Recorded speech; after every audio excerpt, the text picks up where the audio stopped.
운동 자체도 많이 안 되기도 하고, 너무 약화된 경우에는 변을 거의 이제 흐르듯이 조절이 안 되는 경우가 있거든요.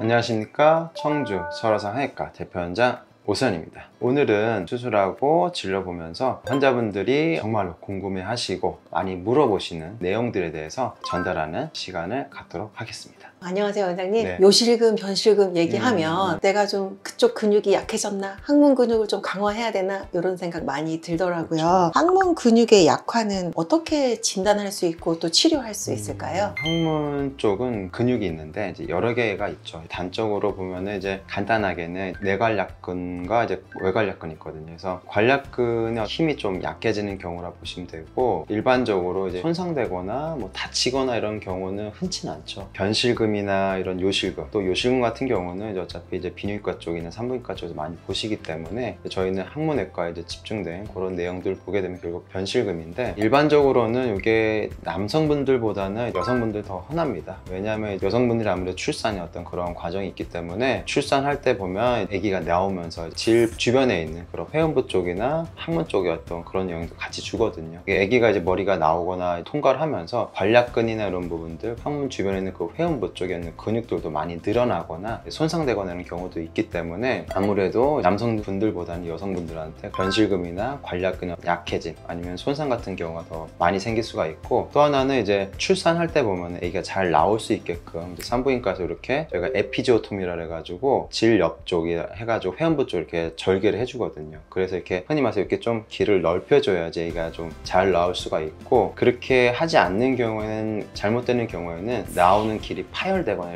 이럴 수 있기 때문에 아기가 잘 못 나올 수 있고, 회음부 쪽이라고 해서 그쪽을 절개를 해줘가지고 오픈을 시켜주거든요. 그게 이제 또 관략근이랑도 연관이 있거든요. 그래서 일부 어떤 분들은 출산 이후에 거기가 잘 안 아물거나 거기가 손상된 상태로 계속 이제 오래 지속되다 보면 그런 부분들도 변실금 유발하고, 또 하나는 관략근 근육의 약화라고 보게 되면은 아무래도 젊으신 분들보다는 나이 드시고 좀 연세가 있으신 분들이 연세에 따른, 노화에 따른 근육 약화, 근육량이 떨어진다든지 그런 게 생기실 수 있기 때문에, 그런 경우에 연세가 드시거나 나이가 들어감에 따라서 변실금 이런 부분들이 조금 더 잘 생길 수 있는 환경들이 좀 될 수도 있고요. 또 하나는 항문 쪽의 어떤 외상인데, 우리가 정말로 교통사고나 어떤 사고 이런 것들 때문에 외부적으로 뭐 얼굴이나 손, 뭐 다리 이런 데만 손상되는 게 아니거든요. 드물지만 어떤 분들은 항문 쪽, 엉덩이 쪽으로도 상처가 생기거나 손상이 되는 경우가 있습니다. 그럴 경우 보면은 이제 항문이 과하게 찢어지거나 손상되거나 하게 되면은 그쪽을 수술한 경우가 있거든요.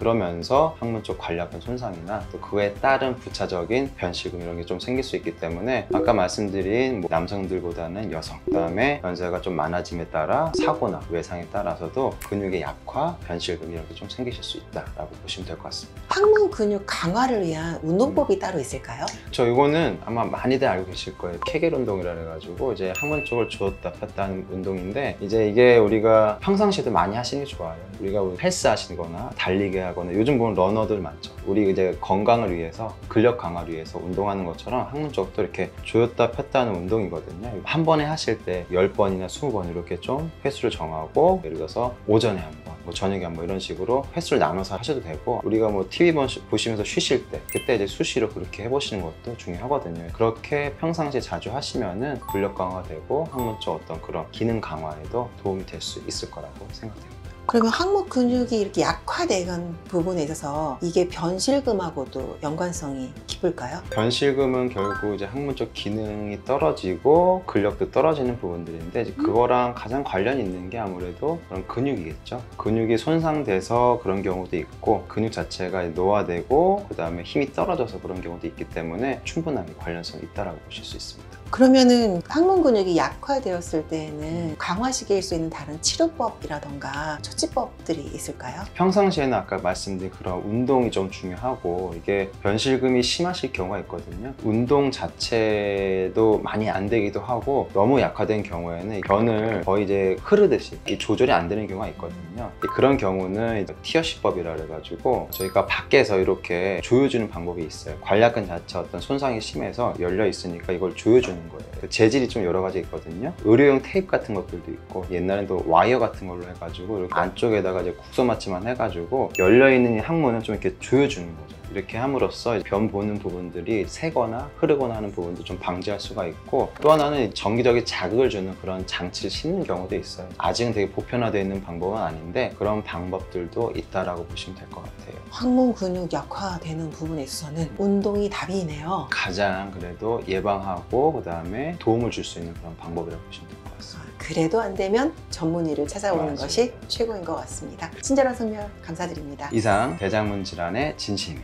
청주 서울여성항해과 대표원장 오선이었습니다. 감사합니다.